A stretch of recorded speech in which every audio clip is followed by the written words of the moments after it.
Good evening and welcome to the programme. I'm in the old rectory here in Edgeworthstown, or Mostrom, the town with two names, and with me is Matt Farrell, who's going to tell me a little bit about how the town came to have two names. Yeah, well, as you said, Desi, we're here in Mahastrim, frontier to the Elder Tree, and that name was anglicised to Mostrom, or to Mostrom, and then it later became Edgeworthstown. And the reason it was called Edgeworthstown is that the Edgeworth family moved here in the 1500s, the mid-1500s, and the town grew up around the estate.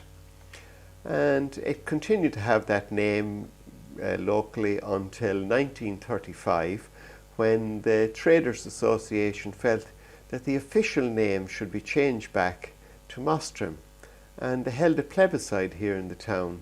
And as a result of it, the local authority, Longford County Council, officially changed the name from Edgeworthstown to Mostrom. And it continued to have that name officially until 1974, when the Local Government Act again reverted the name back to Edgeworthstown. Although for all this time some people called it Mostrom and some people called it Edgeworthstown, which was probably very confusing. Very confusing. Yeah, and then when it was changed back in 1974, CIE would have continued to have used the name on the signs down at the railway station and in their literature that the train came to Mahastrim, and this was the case up until the late 1990s. And again, going back to why it was called Edgeworthstown, there was only a little parish here. It was only a town's land, and then the Edgeworths came here in the 1560s, mid-1560s. They were granted land here by James I. They built a castle out in Cranley, and the castle was burnt down, and then they built a house here in the town, the house we know today. And then there was a new house. The existing house was built in 1720 by Richard Edgeworth, and he would have been a grandfather of Maria Edgeworth. And that's the house that we know today, and the wall gardens are still there. It remained in the Edgeworth family until 1935, when it was bought at auction by Bernard Noonan, and he donated 50 acres of land plus the house to the Sisters of Mercy, who established a school there, a secondary school, and a maternity hospital. There was a lot of famous people came to that house over the years. Yeah, that house would have entertained a lot of famous people over the years. Sir Walter Scott visited Maria Edgeworth in September of 1825. William Wordsworth visited her in 1829. William Herschel, who was the astronomer. So there were a lot of famous people came here. Indeed, when the St. Mary's Church, the Catholic Church, was consecrated, Cardinal Cullen came to Edgeworthstown here. He was one of the distinguished guests. And an unusual event in that the Edgeworth family, the Protestant family, entertained all of the guests up in Edgeworthstown House, which was a very nice gesture at the time. The Edgeworths were a very advanced and forward-thinking family. Richard Lovell Edgeworth, a very famous man, he had a great interest in education, and he established 7 schools here in Edgeworthstown, and one of them on the main street was a boarding school. It had 500 pupils, and it was interdenominational. And then Maria Edgeworth, she was one of the most famous Irish writers. That's right, yeah. His daughter, Maria, she wrote in a style, it was called, Sir Walter Scott called it, she was the first regional novelist of her kind, in that she wrote about the people and the countryside that she actually saw here. And I suppose people had an adversity to landlords and everything else. It's easy for us to say it now, but suffered under them. But Maria Edgeworth, in her writings, gave a more accurate picture of the Irish people to a British audience than anyone ever had done beforehand. And Sir Walter Scott, when he had read her writing, said that if he could do something for Scotland, the same as Maria Edgeworth had done for Ireland, he would have done a fine day's work. And the result was his works Waverley, which we all know of today, you know. And the Abbe Edgeworth. Yeah, the Abbe Edgeworth.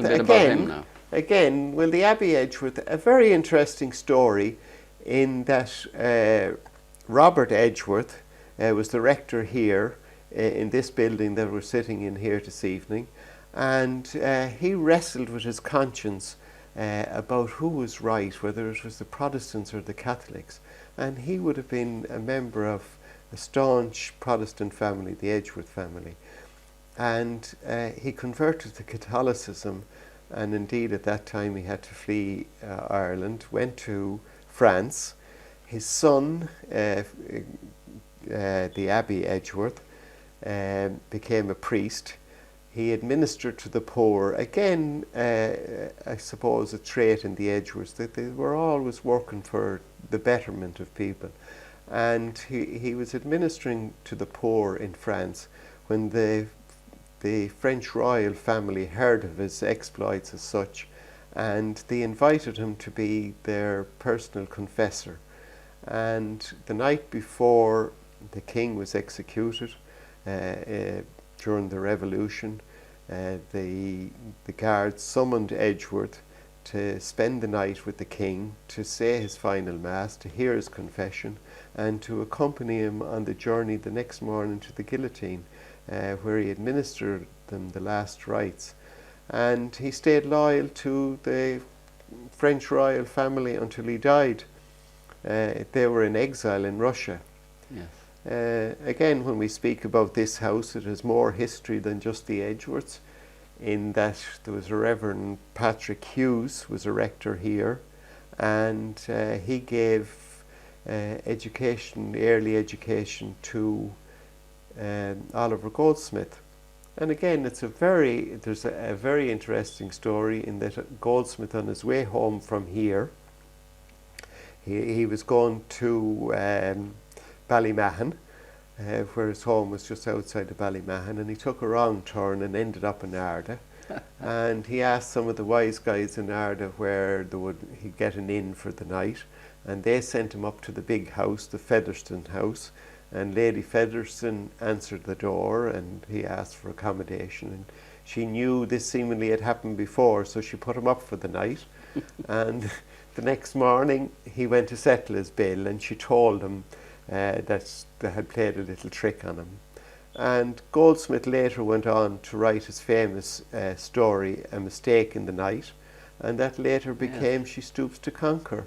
And that all originated when he was on his way home from the house where we're sitting here now. A lot of history attached to this area. Yeah. And then then Oscar Wilde's sister, her aunt Margaret Noble was the wife of the rector here, and when she was 9 years of age, she wasn't well, and she was sent down from Dublin to recuperate here in Edgeworthstown with her aunt, and unfortunately she died, and is buried in the graveyard next door to us here. There's a new heritage trail here in Edgeworthstown at the moment. Been going for how long? 12 months? Or yes, it was officially opened on the 21st of May this year. Yeah. And we felt we have a great heritage here in Edgeworthstown. We have the written heritage, we have the verbal heritage, and we have the built heritage, in that we have access to the Edgeworth house, the ancestral home of the Edgeworth, and there's a wall garden there, and that's fully restored. And then we have the rectory here again, which is great history to it, and St John's Church, And then we have one of the oldest national schools in Ireland, built in 1840 out on the Ballymahan Road. So they're all of great still in interest use today. and still in use today. We've had a number of visitors from historical societies, and they've all been very praiseworthy of what we have achieved here in Edgeworthstown and what we have to offer the visitor. Yes, indeed. And I suppose it's only fitting that I should congratulate you on and the rest of the team in the Town Development Association for the wonderful win you had on the Pride of Place Awards. Yeah, I suppose the award came to the Development Association, but there's a lot more people involved. All of the groups, the Tidy Towns groups, and all of the groups here in town are working very hard to make Edgeworthstown a pleasant place to live in. And we were nominated by Longford County Council under the Heritage, and we got a first special award for outstanding achievement in the field of local development. Wonderful. And it came after a long number of years of hard work, but it's nice to be recognised. Well, thank you for joining me, Matt. And that's all from the programme for tonight. Thank you to Matt Farrell for joining me. And it seems like Edgeworthstown is a very interesting place to go.